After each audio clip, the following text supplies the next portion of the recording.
welcome back. We started reading this particular slide, and it says that if we want to go for micro level detail and focus, then we develop process interventions in terms of individual, interpersonal, and group process approaches and organization process approaches, techno-structural interventions, human resource management interventions, and strategic change interventions. Okay, we'll be talking about all these terms in a couple of minutes. So we can also go for infrastructure, infostructure, and infoculture details of socio-technical aspects of organization along with knowledge management practices to find effectiveness of services. Okay, so in this particular paragraph, I'm trying to comprehend the overview that how the whole process of change is taking place. It is said that OD is a system-wide process of data collection, diagnosis, action planning, intervention, and evaluation aimed at, I'm referring to the Beers definition. Number one, enhancing congruence between organizational structure, process, strategy, people, and culture. Number two, developing new and creative organizational solutions. And number three, developing the organization's self-renewing capacity. It occurs through collaboration of organizational members working with a change agent using behavioral science theory, research, and technology.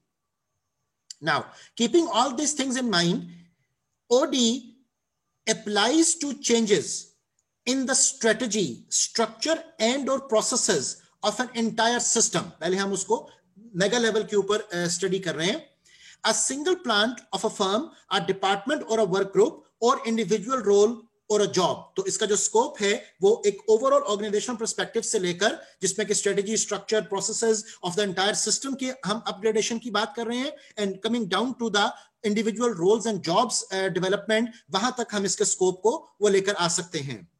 OD is based on the application and transfer of behavioral science knowledge and practice. OD is concerned with managing planned change. It is an adaptive process for planning and implementing change. OD involves both the creation and subsequent reinforcement of change. OD is oriented to improving organizational effectiveness. लेकिन इन तमाम बातों को implement करने के लिए हमारे पास सबसे पहले दो assumptions हैं, जिन assumptions के बगैर OD का जो एक फ्रेमवर्क है वो हम ब्रूएकार नहीं ला सकते. And the first assumption is that an effective organization is able to solve its own problems and focuses its attention and resources on achieving key goals. ठीक है, जिस तरह एक बॉडी के अंदर अपनी पर्सनल इम्यूनिटी होती है, बिल्कुल इसी कॉन्सेप्ट को हम ओडी के अंदर एक assumption के तौर पर पिक कर रहे हैं कि ऑर्गेनाइजेशन के पास एक उनकी अपनी इम्यूनिटी होगी and OD practitioner is there to correct the problem and to trigger the self renewing capability of the organisation. ठीक है, उसकी इम्यूनिटी को बरकरार रखना, ऑर्गेनाइजेशन की अपनी पर्सनल इम्यूनिटी को बरकरार रखना to cope up with the problems and issues. That is the assumption we have related to organization development perspective. The second assumption is that an effective organization has both high performance, including financial returns, quality products and services, high productivity, continuous improvement, and high quality of work life. Because जब तक इस तरह के aspects organisation के already settled down नहीं होंगे, तब तक आप ओडी को उस तरह से इनकॉर्पोरेट नहीं कर पाओगे जिस तरह से इसके थ्योरेटिकल फ्रेम्स हमें सजेस्ट करते हैं. द रीजन बीइंग कि अगर एक ऑर्गेनाइजेशन इज ऑलरेडी इन्वॉल्व्ड और indulged in the dying profits, if the organization is already declared as a sick unit, if the organization is already bankrupt, तो उस situation में ऑर्गेनाइजेशन डेवलपमेंट पर्सपेक्टिव को incorporate करना वो हमारे लिए डिफिकल्ट होगा. Perhaps those are the times where we need to look into the details of rather the change management or the crisis management or the disaster management perspectives. ठीक है, because OD की जो assumptions हैं वो एक level and above पर जाकर हमारे लिए प्रैक्टिकल वो हो पाती हैं. अब इस एक्सप्रेशन को फर्दर कुछ एनहांस करने के लिए फॉर ऑल सच इन्वेस्टिगेशंस कुछ हमारे पास रिसर्च वेरिएबल्स हैं, राइट. अब आपको मैं कुछ रिसर्च वेरिएबल्स दिखाता हूं कि किन किन रिसर्च पर्सपेक्टिव्स को मद्देनजर रखकर ओडी प्रैक्टिसेस को इनकॉर्पोरेट रखा जा सकता है. यहां पर is a long list of the OD research variables. और इस long list of OD research variables को no doubt we are unable to read, reason being के there are so many variables and I have compressed the picture for the slide just to show you कि कितने variables involve हो सकते हैं अगर हम process based approach को use करें in terms of OD investigations. लेकिन इन नेक्स्ट कमिंग स्लाइड्स आपको मैं इस बिग पिक्चर के small parts zoom करके दिखाता हूं so that we could be able to understand कि what are all these factors involved in OD research. For example, जब हम OD research variables की बात करें और individual level perspectives को हम मद्देनजर रखें तो individual level perspective में it is said कि we have to look upon interpersonal perspectives, behavioral perspectives and psychological perspectives. In terms of interpersonal perspectives, no doubt हमारा जो मेन ताल्लुक होगा that would be related with the interpersonal relations. अब individuals के आपस में जो interpersonal relations हैं, उन relations में पाए जाने वाली grievances, उन relations में पाए जाने वाले मसाइल, issues, problems, उन सब को हमने through the systematic planned process वो ठीक करने की कोशिश वो करनी है. If we look at the individual level behavioral aspects, तो उसमें issues like intimacy, openness, listening, awareness and understanding, ये वाले एक्सप्रेशंस इन्वॉल्व हो जाते हैं जो कि एक इंडिविजुअल के बिहेवियरल कॉन्टेक्स्ट के वेरिएबल्स हैं, कंस्ट्रक्ट्स हैं, और इन बिहेवियरल कॉन्टेक्स्ट के कंस्ट्रक्ट्स को हम इन्वेस्टिगेट करके एक चेंज को इनकॉर्पोरेट करने की कोशिश वो करते हैं. बिल्कुल इसी तरह अगर हम इंडिविजुअल लेवल साइकोलॉजिकल एस्पेक्ट्स को देखें तो the aspects related to self actualisation, self development, इस तरह के constructs and variables would be evolving. I'm not saying that I'm providing you the complete list of variables or constructs related to the individual level process investigations. Rather, I'm just putting an idea that what type of aspects or constructs are to be considered when we talk about organization development motives. Looking at supposedly group level. So group level perspectives में हमारे पास तीन main areas हैं. Group level aspects related to the people oriented aspects, task oriented aspects और intergroup aspects. ठीक है, अगर हम people oriented aspects पर देखें ग्रुप रिलेटेड प्रोसेस वेरिएबल्स के तौर पर, तो we have group orientation, trust, leader approachability, mutual influence, interaction and communication, peer support. तो इस तरह के कंस्ट्रक्ट्स हमारे पास आते हैं जिनके बारे में इन्वेस्टिगेट करना वो जरूरी होगा जब हम ऑर्गेनाइजेशन के डेवलपमेंटल पर्सपेक्टिव के ऊपर वो बात कर रहे हैं. अगर हम टास्क फोकस्ड हो जाएं तो टास्क फोकस के केस में ग्रुप लेवल अप्रोच को अगर हम पिक करते हैं तो हमारे पास जो कंस्ट्रक्ट्स आएंगे they would be goal emphasis and goal setting, policies and procedures, decision making, work facilitation and etcetera. तो ये वो तमाम डोमेन्स हैं, एरियाज हैं जिसके ऊपर रिसर्च, जिसके ऊपर OD practitioner would be having the major focus. और अगर हम इंटरग्रुप पर्सपेक्टिव की बात करें तो ऑब्वियसली जिस तरह हमने इंटरपर्सनल रिलेशंस की बात की थी तो इंटरग्रुप के केस में वी हैव इंटरग्रुप रिलेशंस जिसके ऊपर बहुत ज्यादा एम्फेसिस किया जाता है जब आप ओडी प्रैक्टिसिंग एस्पेक्ट्स की बात वो करोगे.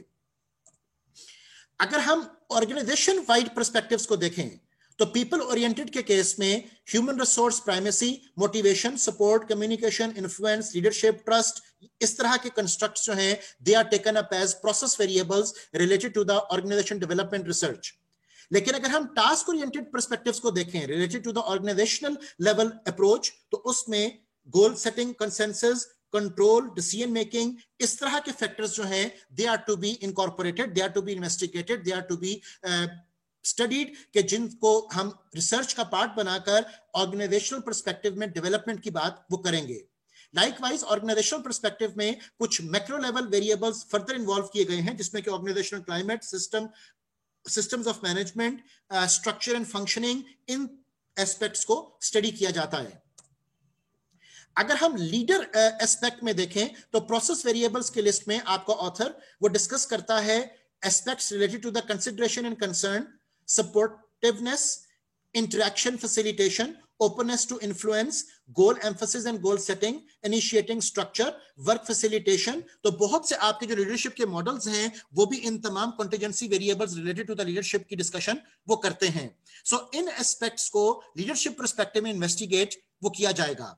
तो ऑर्गेनाइजेशन डेवलपमेंट के केस में याद रखिएगा कि जहां पर हम एंटरिंग एंड कॉन्ट्रैक्टिंग की बात कर रहे हैं, हम डायग्नोसिस की बात कर रहे हैं, हम इंटरवेंशन क्रिएट करने की बात कर रहे हैं, तो we have to be also clear कि किन किन हवालों से the research, the constructs are developed in the field of organisation development. Likewise, there is another list of organization development research variables, और यहां पर अब आपको मैं आउटकम वेरिएबल्स दिखा रहा हूं कि किस किस्म के आउटकम्स के ऊपर रिसर्च जो है वो की जाती है related to the developmental perspectives. For example, अगर हम ऑर्गेनाइजेशन वाइड आउटकम्स की बात करें तो उसमें इकोनॉमिक परफॉर्मेंस, उसमें वर्कफोर्स कैरेक्टरिस्टिक्स, इस तरह के एक्सप्रेशंस जो है हमारे पास आ जाएंगे, जिसमें कि इकोनॉमिक परफॉर्मेंस में इकोनॉमिक आउटकम्स हैं, प्रोडक्शन लेवल है, प्रोडक्टिविटी एंड एफिशिएंसी के इश्यूज हैं, आपके वर्कफोर्स एफिशिएंसी के प्रॉब्लम्स हैं. और अगर हम वर्कफोर्स कैरेक्टरिस्टिक्स की बात करें तो एब्सेंटिज्म, टर्नओवर, इस तरह के जो आउटकम्स हैं, they are taken up as the key variables to be investigated when we talk about organization development research context. Likewise, जब हम इंडिविजुअल लेवल की बात करें तो उसमें सेटिस्फेक्शन के हवाले से with the pay, with the work group, with the supervisor, with the job, with the company, ये आपके आउटकम्स हैं जो कि एक इंडिविजुअल पर्सपेक्टिव में हमें रिक्वायर्ड होते हैं. इसी तरह इंडिविजुअल के केस में obviously performance rating is another important phenomena, जिसमें कि जॉब इफेक्टिवनेस, हम contact frequency, general performance levels, इन चीजों को इन्वेस्टिगेट करेंगे. और लीडरशिप के केस में भी ऑब्वियसली लीडर की परफॉर्मेंस कैसी है, उसका फॉलोअर के साथ रिलेशनशिप कैसा है, इन तमाम चीजों को इन्वेस्टिगेट वो किया जाता है. और इस बात को इंश्योर किया जाता है कि ये तमाम वो आउटकम्स हैं जो ऑर्गेनाइजेशन फैसिलिटी को ओवरऑल भी रिक्वायर्ड होंगे, and coming down to the individual level concerns, individuals को भी रिक्वायर्ड वो होंगे.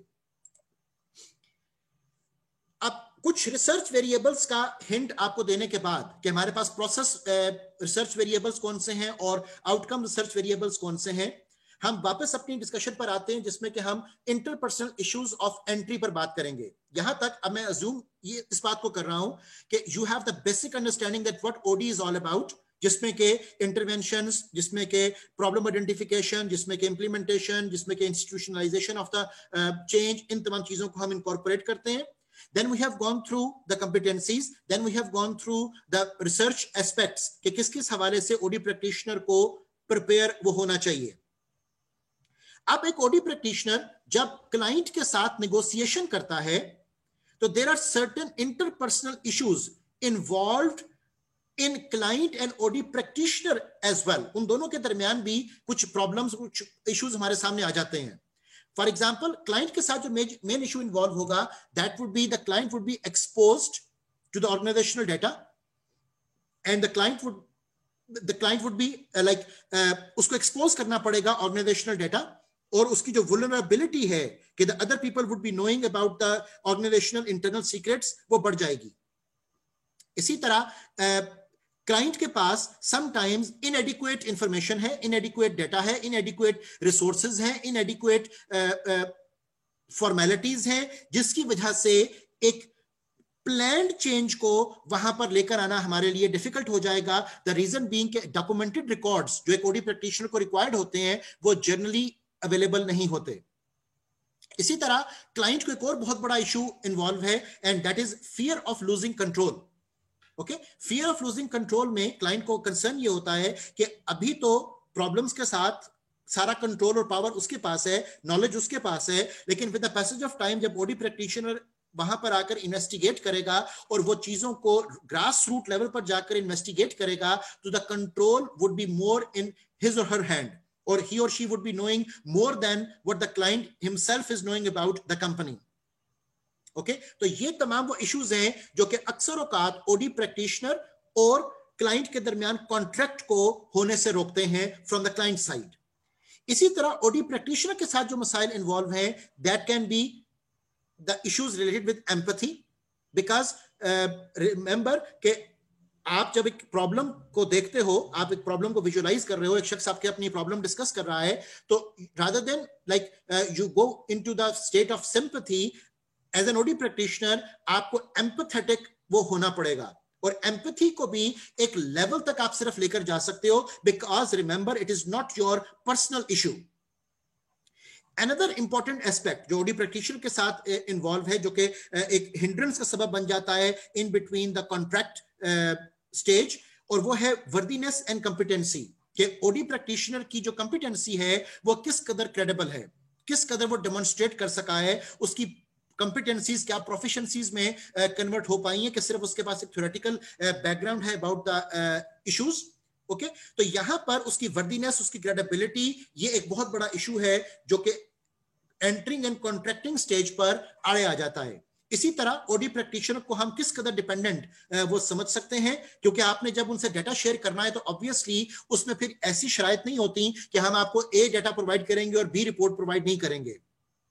So when you open up, so you open up, and then you have to disclose each and every detail of your organizational facility with the, share with the OD practitioners. और इसमें एक और जो बहुत बड़ा problem हमें witness करना पड़ा with the passage of time, और वो ये है कि बाज़ औक़ात OD practitioners they start over identifying themselves with the organization. Okay, इस बात को भी हमें समझना है कि आप किसी भी स्टेज पर ऑर्गेनाइजेशन के पार्ट नहीं बन रहे हो, although you know the issues, although you know the organizational problems, although you have investigated, diagnosed every aspect of the organization, लेकिन by no means you are part of that organization. ठीक है, आपका एक contract है और आपको उस contract की हद तक ही ऑर्गेनाइजेशन के साथ एसोसिएट वो होना है। तो बाज़ औक़ात जो प्रॉब्लम हमें विटनेस करने को मिली, that was that OD practitioners become over identified with the organizational facility और ऑर्गेनाइजेशनल प्रॉब्लम।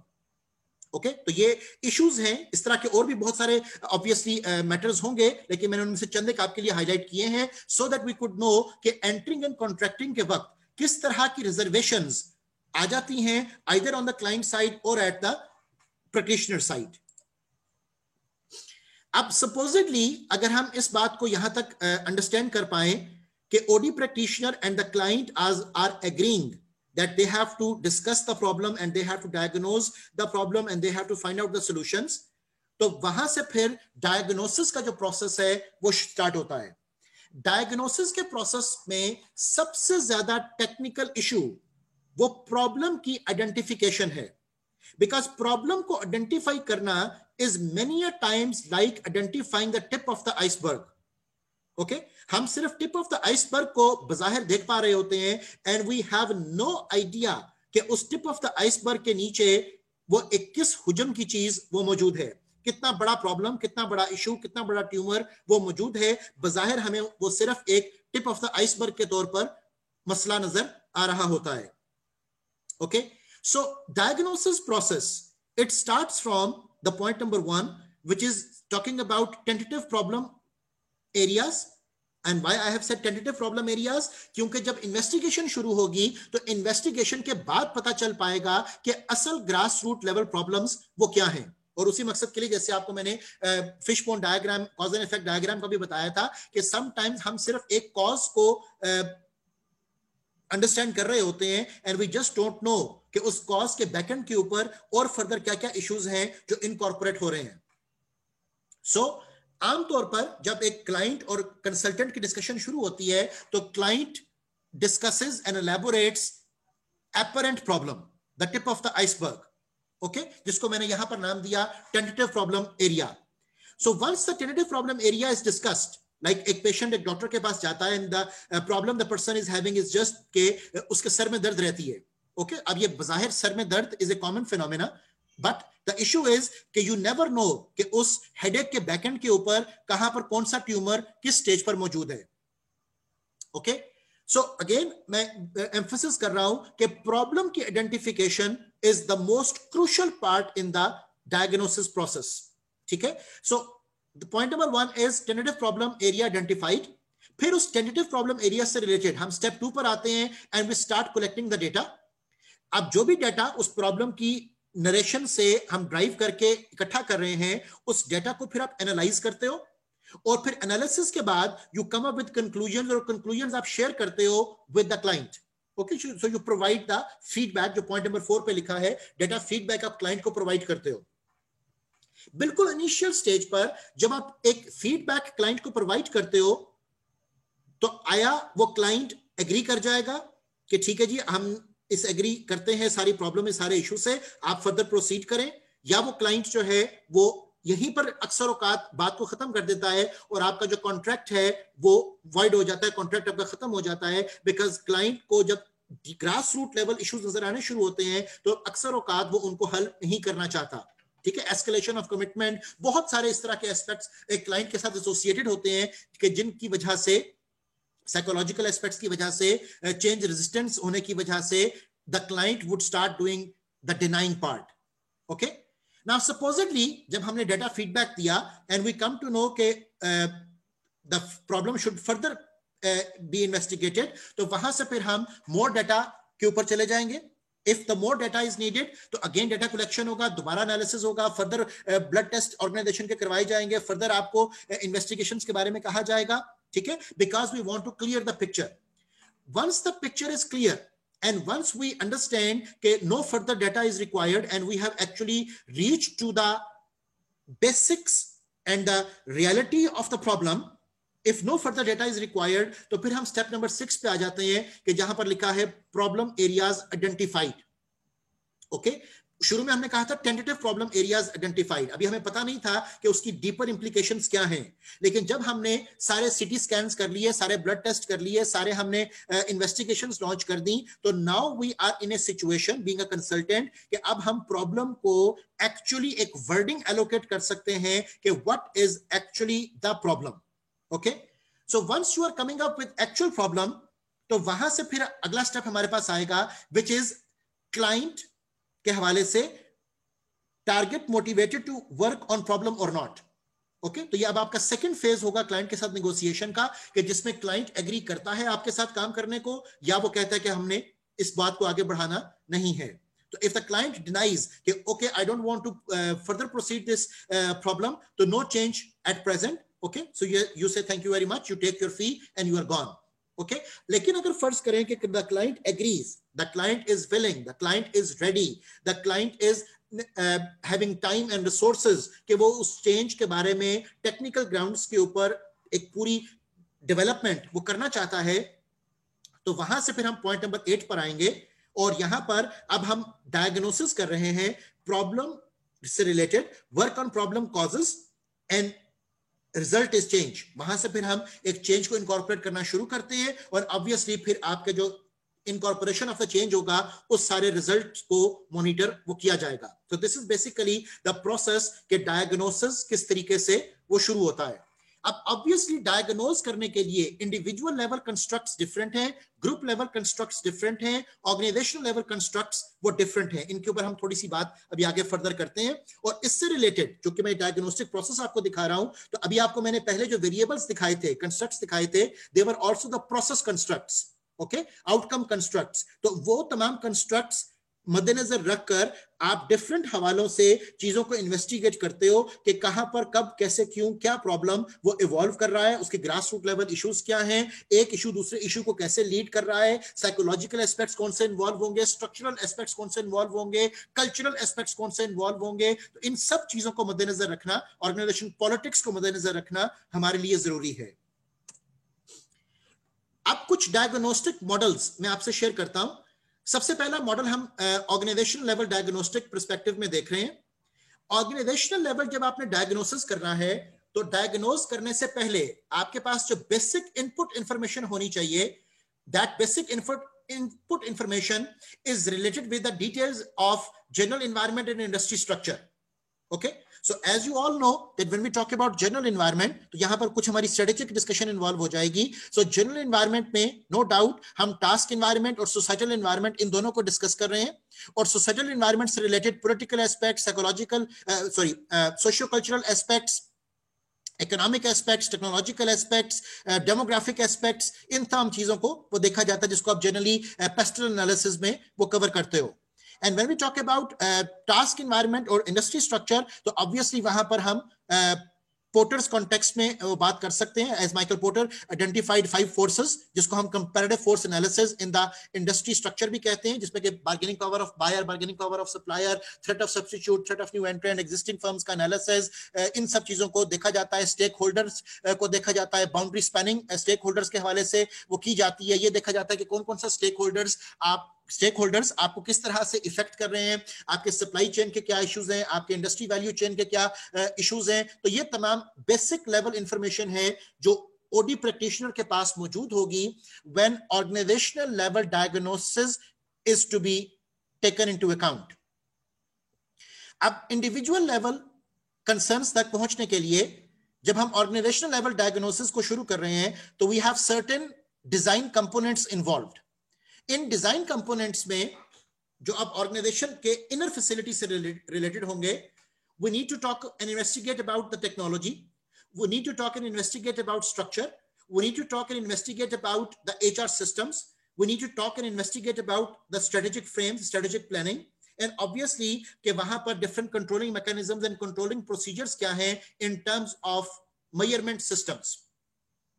ओके, सो यहां पर दरअसल अगर मैं इसको स्ट्रेटेजिक एक्सप्रेशंस में बयान करूं तो आप इनपुट स्टेज पर एक्सटर्नल ऑडिट कंप्लीट कर रहे हो, आप डिजाइन कंपोनेंट्स के तौर पर इंटरनल ऑडिट कंप्लीट कर रहे हो जिसमें कल्चर, स्ट्रक्चर, टेक्नोलॉजी ये सब चीजें डिस्कस की जा रही हैं, आप कल्चरल ऑडिट सारा कंप्लीट कर रहे हो, इंटरनल ऑडिट कंप्लीट कर रहे हो, तो नतीजतन आपके पास एक ऑर्गेनाइजेशन से रिलेटेड जब आप डायग्नोसिस करते हो तो स्वॉट कंप्लीट हो जाता है। And as you all know, SWOT is strengths, weakness, opportunity, and threats. So you actually know about that what is the current strategic posture of the organization जिसको हम diagnose वो कर रहे हैं।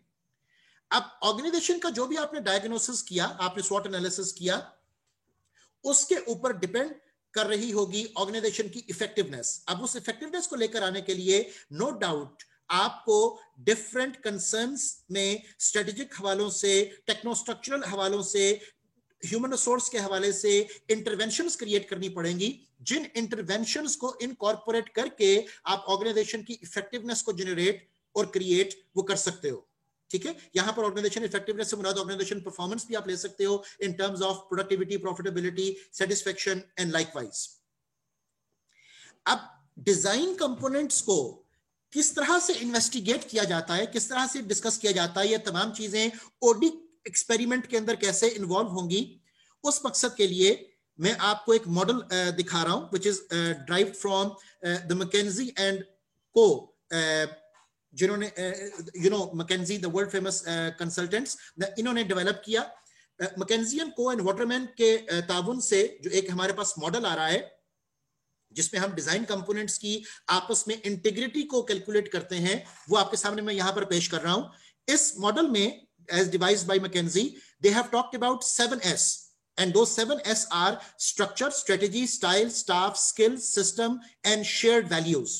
Okay, in terms of structure, as McKinsey has defined it, it is said the organization chart, अब उसमें हम organogram की बात कर रहे हैं। अब जाहिर है कि जब हम ऑर्गेनोग्राम की बात करेंगे तो उसमें आपका कंप्लीट स्ट्रक्चरल डिटेल, डिपार्टमेंटलाइजेशन, आपका फिजिकल आउटलुक भी इन्वॉल्व हो जाएगा, आपकी हायरार्की भी इन्वॉल्व हो जाएगी, उससे रिलेटेड जितने भी वेरिएबल्स हैं वो सब के सब भी इन्वॉल्व वो हो जाएंगे। So the organization chart and accompanying baggage that show who reports to whom and how tasks are both divided up and integrated. Okay, तो ये उन्होंने स्ट्रक्चर की एक्सप्लेनेशन दी। जब हम स्ट्रेटेजी की बात करते हैं तो that is a plan to allocate resources over time to achieve identified goals, and that basically strategy जो है it is going to set the direction. हम जब हम स्ट्रेटेजी की बात करेंगे तो will be talking about mission, vision, values, तो वहां से डायरेक्शन सेटिंग वो हो रही होगी। अब जब हम स्टाइल की बात करेंगे तो the way managers collectively behave with respect to use of time, attention, and symbolic actions, so that is basically the style. Okay, and according to McKinsey that's a very powerful S. जब हम because उसी style से आपकी जो management approach है वो develop वो होती है। जब हम सिस्टम्स की बात कर रहे हैं according to the definition given by McKinsey and Co and Waterman, and the systems would are discussed as the processes and procedures through which things get done from day to day. So आपका पूरा system, उसकी incorporation कैसे की जा रही है, इसमें systems, approach, system thinking के पर्सपेक्टिव्स भी इन्वॉल्व हो जाएंगे। तो that is the second powerful S as narrated by McKenzie.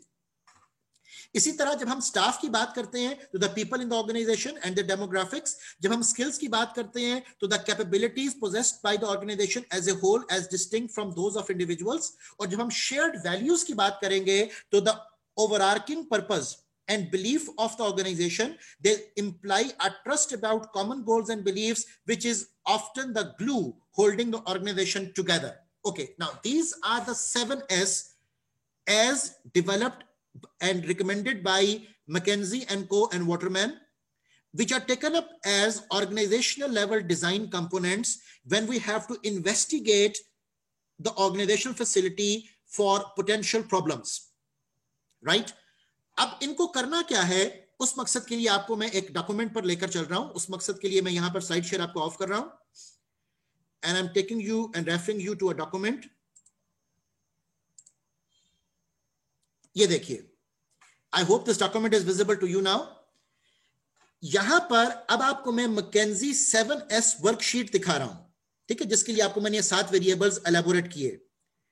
इस 7S वर्कशीट में what McKinsey has actually come up with, that you have to investigate the current situation, जो आपको जहां स्क्रीन पर डिस्प्ले होगा, पॉइंट ए. आपको current situation elaborate करनी है इन 7S की, इन 7S के हवाले से. ओके, यू हैव टू सी कि ऑर्गेनाइजेशन की जो शेयर्ड वैल्यूज हैं, shared values strategy, structure, style, system, staff, skill के साथ कैसे एसोसिएटेड हैं और उनमें क्या प्रॉब्लम है. फिर आप स्ट्रेटेजी को पिक करोगे, which is on the the left column. आप स्ट्रेटेजी को पिक करोगे और स्ट्रेटेजी को डिस्कस करोगे इन terms of structure, system, style, staff and skills. आप ये भी कह सकते हो कि ये बेसिकली एक डैशबोर्ड एनालिसिस हमारे पास आ रहा है, जिस डैशबोर्ड एनालिसिस में हम सबसे पहले इस करंट सिचुएशन बॉक्सेस को वो फिल करते हैं और हम ये देखते हैं कि हमारी सिस्टम ऑर्गेनाइजेशन लेवल जब हम डायग्नोस्टिक अप्रोच लॉन्च कर रहे हैं तो इन तमाम इश्यूज में जो 7S आइडेंटिफाई किए गए, आपस में कहां कहां पर क्या क्या मिसमैच है, कहां कहां पर क्या क्या कोलैबोरेशन है, कहां कहां पर क्या क्या चीजें मजीद बेहतर होने की जरूरत है. ओके, तो अब हम क्रॉस मैच बना रहे हैं between the 7 variables with one another. Okay, so structure को भी हम सिस्टम, स्टाइल, स्टाफ, स्किल्स में देखेंगे, हम स्किल्स को भी इन्वेस्टिगेट करेंगे इन terms of rest of the variables. तो ये आपके पास जो एक बेसिक मॉडल अवेलेबल होगा, द बेसिक फ्रेम, तो आपका जो डैशबोर्ड बिल्डअप होगा, ये आपकी है करंट सिचुएशन. ओके, जब हम करंट सिचुएशन को इन्वेस्टिगेट कर लेंगे तो इसके बाद हमें, अब आपको मैं नेक्स्ट स्टेप पर लेकर चल रहा हूं, आपको फ्यूचर सिचुएशन पर आना है. और इस फ्यूचर सिचुएशन में आपको यह बताना है कि इन तमाम एस के दरमियान, जो 7S हमारे पास हैं, इन तमाम एस के दरमियान क्या आपने इंप्रूवमेंट करनी है. So what is going to be the next plan of action. Okay, आपको कहां कहां पर कौन कौन से, जो ऊपर हमने डैशबोर्ड बनाया होगा उसमें प्रॉब्लम आइडेंटिफाई हुए और उन प्रॉब्लम्स के हवाले से किन इंटरवेंशंस के साथ आपने इन तमाम चीजों को आपस में कोरिलेट और एसोसिएट करना है. अब हमें क्यों जरूरत पड़ रही है इन तमाम चीजों को कोरिलेट एंड एसोसिएट करने की, इस मकसद को एलैबोरेट करने के लिए आपको मैं वापस लेकर आ रहा हूं स्लाइड्स के ऊपर. बेसिक फिनोमेना यह है कि अगर ऑर्गेनाइजेशनल लेवल डिजाइन कंपोनेंट्स जो हमारे पास 7S थे, ये आपस में सिंक्रोनाइज्ड और पैटर्नाइज्ड ना हो. फॉर एग्जाम्पल, हमारी स्ट्रक्चरल डिटेल कुछ और है, हम ऑर्गेनिकली, मैकेनिस्टिकली जैसे भी हमने स्ट्रक्चरल डिटेल अपनी डेवलप की, वो स्ट्रक्चरल डिटेल मैच ही नहीं कर रही है आपके स्टाइल के साथ, आपका स्टाइल मैच ही नहीं कर रहा है आपकी शेयर्ड वैल्यूज के साथ, आपकी shared values systems and processes के साथ अलाइन नहीं होती, आपके systems and processes strategy and purpose के साथ अलाइन नहीं होते, आपका स्ट्रेटजी एंड पर्पसेस आपके रिसोर्सेज के साथ अलाइनमेंट नहीं रखते, आपके रिसोर्सेज आपको स्टाफ को इनकॉर्पोरेट नहीं कर रहे हैं. ठीक है, तो अगर आपके ये 7S आपस में मिसमैच सिचुएशन में होंगे तो that is like sheer indication of the problem. And obviously when this mismatch would be taking place तो वहां पर strategic performance would be reduced. जो आपके right side of the slide के ऊपर मैंने SP से शो किया हुआ है, that is a strategic performance, and like McKinsey took it as the 8th S as well.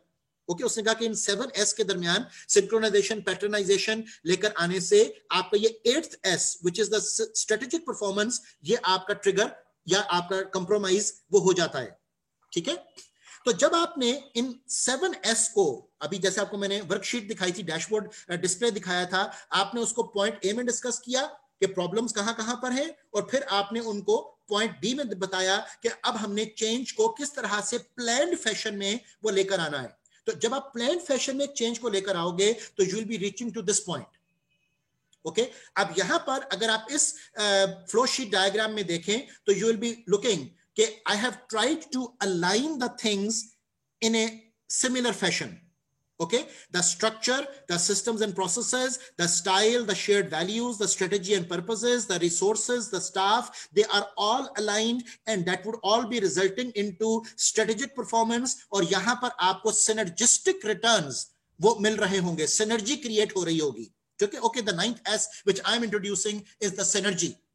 Okay, तो synergy आपकी basically वो create हो रही होगी, but it is very easy to discuss in a slide than to demonstrate practically in the organizations. Okay, और यहां पर वो पॉइंट आता है जहां पर हमें ओडी प्रैक्टिशनर की, आपको जो मैंने 141 कंपिटेंसीज दिखाई हैं, उन तमाम कंपिटेंसीज की जरूरत पड़ती है, उसकी एरिया स्पेसिफिक नॉलेज की जरूरत पड़ती है, उसके पास कैपेबिलिटी ऑफ डूइंग ऑडिट की जरूरत पड़ती है। ठीक है, सो नो डाउट हम एक स्लाइड के अंदर सिंपली तो दिखा रहे हैं कि ये 7S आपने लाइन करने हैं, लेकिन एक ऑर्गेनाइजेशन के टेक्निकल जब इस तरह के मसाइल होते हैं, the structure is not compatible with style, the style is not compatible with staff, the staff is not compatible with strategy, तो इन सब को ठीक करना is not just a short term game, is not just a day's practice। इसके ऊपर जो हमारे पास जो जनरल टाइम फ्रेम है ऑर्गेनाइजेशन डेवलपमेंट प्रैक्टिसेस का, that time frame is something like more than 2 to 3 years। Okay, ये मैं बड़ा सोचकर आपको रिसर्च एविडेंस के साथ ये मैं बात कोट कर रहा हूं कि कम से कम 2 से 3 साल के बाद आपको आउटकम्स नजर आने शुरू होते हैं ऑर्गेनाइजेशन डेवलपमेंट एफर्ट के। ओके, सो उसके बैकएंड के ऊपर क्या चीजें हैं, क्या लॉजिक्स हैं, क्या मॉडल्स हैं, I am trying to come up with those. Therefore, यह भी हमने ऑर्गेनाइजेशनल लेवल डायग्नोस्टिक मॉडल देखा, उसमें आपको मैंने 7S मॉडल के सपोर्ट से बताया कि किस तरीके से चीजों को आपस में कोरिलेट करना है और किस तरीके से इंटरवेंशंस को डिसाइड किया जाता है। अगर हम ग्रुप लेवल डायग्नोस्टिक मॉडल को देखें तो ग्रुप लेवल डायग्नोस्टिक मॉडल में सबसे पहले आपके पास जो इनपुट डाटा रिक्वायर्ड है, that is the complete detail related with the organization design. अब जब आप ऑर्गेनाइजेशन डिजाइन की बात करोगे तो जाहिर है कि उसमें सिस्टम डेवलपमेंट से लेकर स्ट्रक्चर डेवलपमेंट तक ये कंप्लीट डेटा वो आपके पास पहले मौजूद होगा। जब आप कंप्लीट ऑर्गेनाइजेशनल डिजाइन को इन terms of system, in terms of structure, in terms of strategy, in terms of values, shared values आप एलेबोरेट कर लोगे, डिस्कस कर लोगे, तो फिर आप ग्रुप लेवल डायग्नोस्टिक मॉडल में इन्वॉल्व होते हो, जिसमें कि डिजाइन कंपोनेंट्स के तौर पर हमें goal clarity, group functioning, performance norms, group composition, task structure, इन तमाम चीजों का पता होना चाहिए। सो इन सिंपल एक्सप्रेशंस हमें ग्रुप डायनामिक्स की कंप्लीट डिटेल वो पता होनी चाहिए। ठीक है, ग्रुप की फॉर्मेशन से लेकर ग्रुप की एक्टिवेशन तक जितने भी प्रोसीजर, स्टेप्स, एस्पेक्ट्स इन्वॉल्व्ड हैं, उन सब के बारे में आपके पास इंफॉर्मेशन वो होनी चाहिए। ओके, आप ग्रुप्स के तौर पर हम ग्रुप को as a project group pick कर रहे हैं, जिसमें कि cross hierarchical, cross functional work groups हैं, या ग्रुप को हम एक डिपार्टमेंट के तौर पर पिक कर रहे हैं। Again we have to look into the definitions कि हमारे लिए बेसिकली ऑर्गेनाइजेशन सेटअप में ग्रुप से मुराद है क्या। ओके, तो जब आप ग्रुप लेवल कंपोनेंट्स इनको मुकम्मल डायग्नोज और इन्वेस्टिगेट कर लोगे तो उसके ऊपर फिर डिपेंड कर रही होगी ग्रुप की इफेक्टिवनेस। ओके, जिस तरह हमारी ऑर्गेनाइजेशन की इफेक्टिवनेस डिपेंड कर रही थी जब हमने 7S को अलाइन कर लिया था, तो बिल्कुल इसी तरह जब आप ग्रुप लेवल डायनामिक्स को अंडरस्टैंड करोगे, जब आप ग्रुप लेवल प्रॉब्लम्स को आइडेंटिफाई करोगे, जब आप ग्रुप लेवल इश्यूज को रिजॉल्व कर लोगे, तो जाहिर है कि उसके ऊपर फिर आपकी जो ग्रुप इफेक्टिवनेस है वो डिपेंड कर रही होगी। हमारे पास सेशन टाइम जूम का यहां पर खत्म हो रहा है, प्लीज नेक्स्ट सेशन को जल्दी से ज्वाइन कीजिए।